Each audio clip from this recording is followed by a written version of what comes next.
안녕하세요.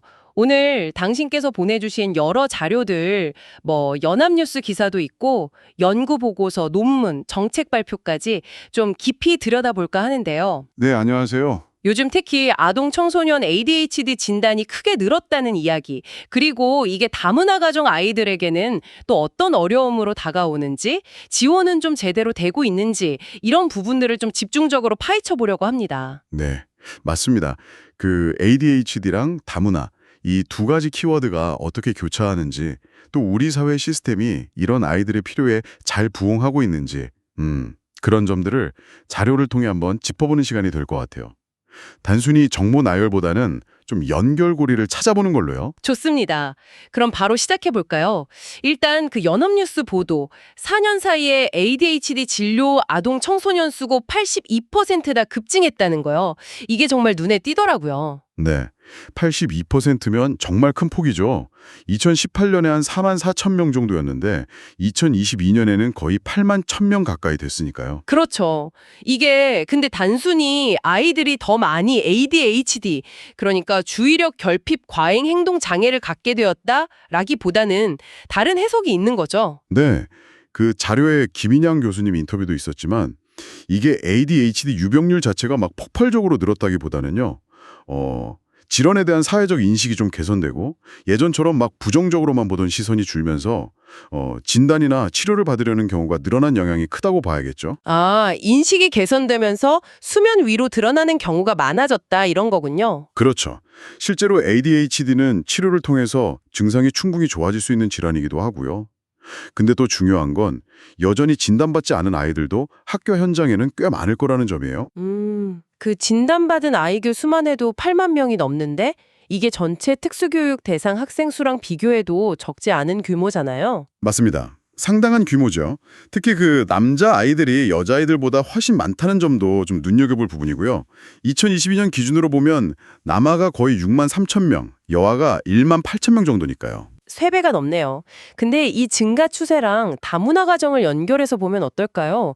혹시 다문화 가정 아이들은 언어나 문화 차이 때문에 진단이 더 늦어지거나 아니면 어려움을 겪는데도 통계에 잘 안 잡히는 경우가 더 많을 수도 있지 않을까요? 충분히 그럴 수 있습니다. 실제로 그 경기복지재단 보고서에서 지적하는 게 바로 그 이중적 어려움이거든요. 이중적 어려움이요? 네. 그러니까 아이가 ADHD 성향을 보여도 부모님이 한국말이 서툴거나 양육 정보를 얻기 어렵거나 또 주변의 어떤 편견 때문에 선뜻 도움을 요청하기 어려운 그런 복합적인 상황에 놓이는 거죠. 아, 뭔가 어려움이 두 겹으로 쌓이는 느낌이네요. 그렇죠.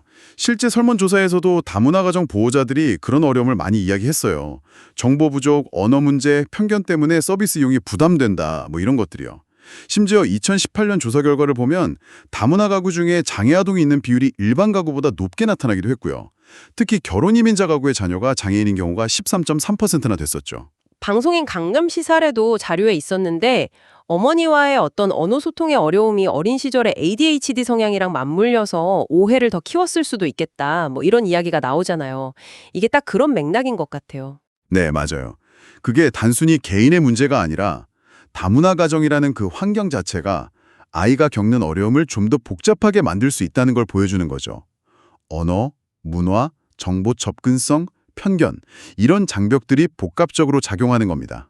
그렇다 보니 학교 현장에서도 어려움이 많겠어요. 당연하죠. 네, 그 연합뉴스 기사 보면 교사분들이 ADHD 의심학생 지도할 매뉴얼도 부족하고 학부모님께 조심스럽게 상담이나 치료 권유하는 것도 쉽지 않다고요. 네.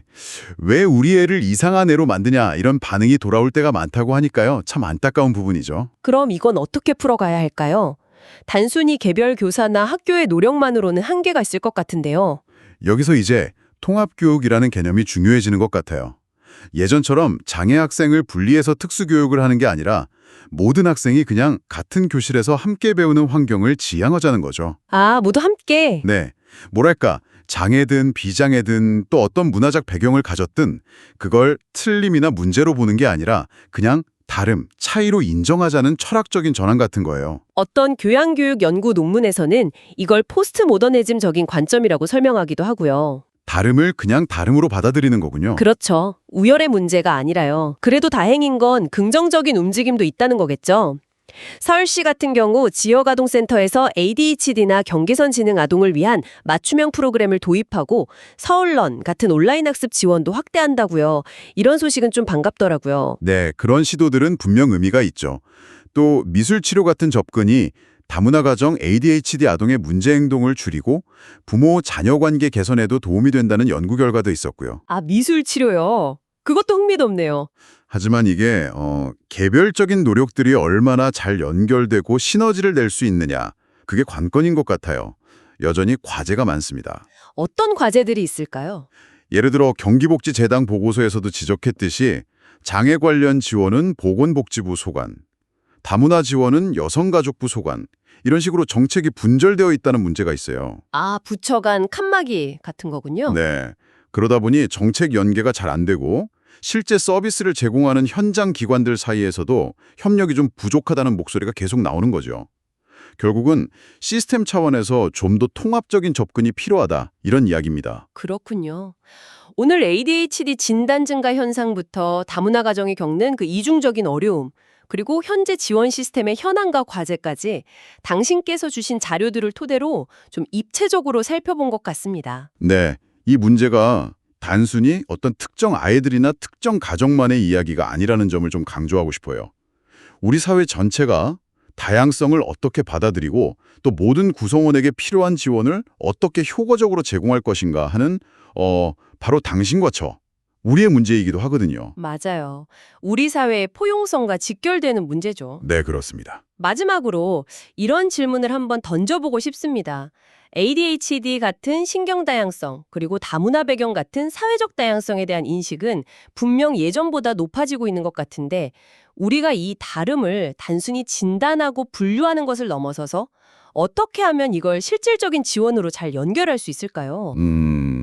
좋은 질문이네요. 그러니까 높아진 인식 수준과 현실적인 지원 체계 사이에 있는 그 간극을 어떻게 메울 수 있을지, 또 모든 아이들이 정말 소외되지 않고 함께 성장하려면 구체적으로 어떤 노력들이 더 필요할지 한번 같이 고민해 보시면 좋겠습니다.